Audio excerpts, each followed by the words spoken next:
नमस्कार दोस्तों संत कबीरदास जी के दोहों के ऊपर हम चर्चा कर रहे हैं और इसी के ऊपर चर्चा करते हुए आज हम संत कबीरदास जी की ये जो 3 दोहे वर्णन कर रहे हैं, इसमें भी संसार के मनुष्यों की हालात का वर्णन करते हुए संत कबीर जी कहते हैं। आज की वीडियो में हम 3 दोहे संत कबीरदास जी के वर्णन कर रहे हैं। इन 3 दोहों में जो पहला दोहा है उसमें संत कबीर जी कहते हैं, तब लग तारा जगमगे जब लग उगे न सूर। तब लग तारा जगमगे जब लग उगे न सूर। तब लग जीव जग कर्म बश जब लग ज्ञान न पूर।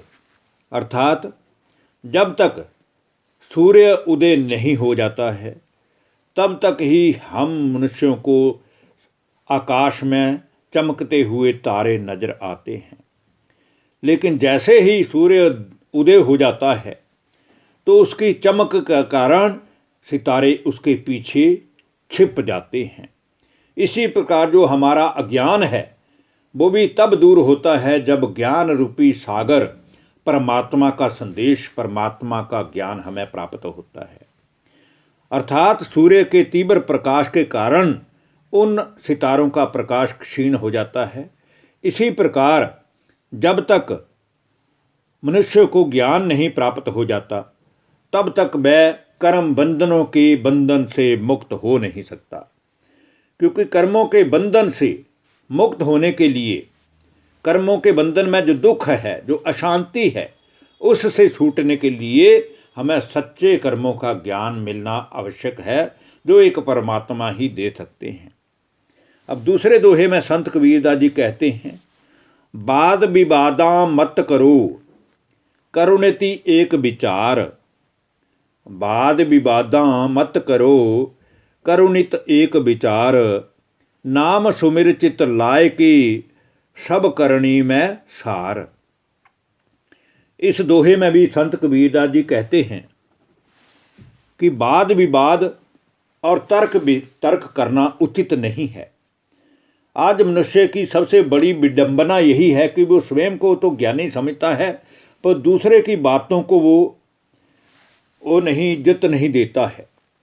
बस एक अविनाशी परमात्मा का ही हम मन से चिंतन करें, उस ईश्वर का ही हर घड़ी ध्यान करें और उस परमात्मा को ही हम अपना सब कुछ समझकर अगर कर्म करें तो उन सभी कर्मों का मूल सार हमारा यही होगा कि हम सारे ही कर्म इस ईश्वर पिता परमात्मा की याद में कर रहे हैं। इससे हमारे आगे का रास्ता भी साफ हो जाएगा और हमारे पाप कर्म भी कटते चले जाएंगे। आज की वीडियो का जो अंतिम दोहा है, तीसरा दोहा, इसमें भी संत कबीरदास जी कहते हैं, कहा किया हम आए कि कहा करेंगे जाए। कहा किया हम आए कि कहा करेंगे जाए। इतके भय न उत के चाले मूल गवाए। अर्थात हम संसार में जो खेल खेलने आए थे तो संसार में तो हम आ गए, लेकिन हमने आकर किया क्या, अच्छा क्या किया जो हम साथ में लेकर जाएंगे। इसलिए जब तक हम कुछ अच्छा कर्म नहीं कर रहे तो हमारे साथ जाएगा क्या, इसका हमें चिंतन जरूर करना चाहिए। हमने यहाँ आकर ना तो सांसारिक सुखों का उपभोग ही किया और ना ही विषय रूपी इंद्रियों के गुलाम बनकर इनका त्याग ही किया। तो परम लक्ष्य की प्राप्ति के लिए हमने संसार में आकर कुछ प्रयत्न ही नहीं किया। फिर इसका मतलब ये है कि मनुष्य का जीवन पाकर के भी हमने अपना जीवन यूं व्यर्थ ही गवा दिया।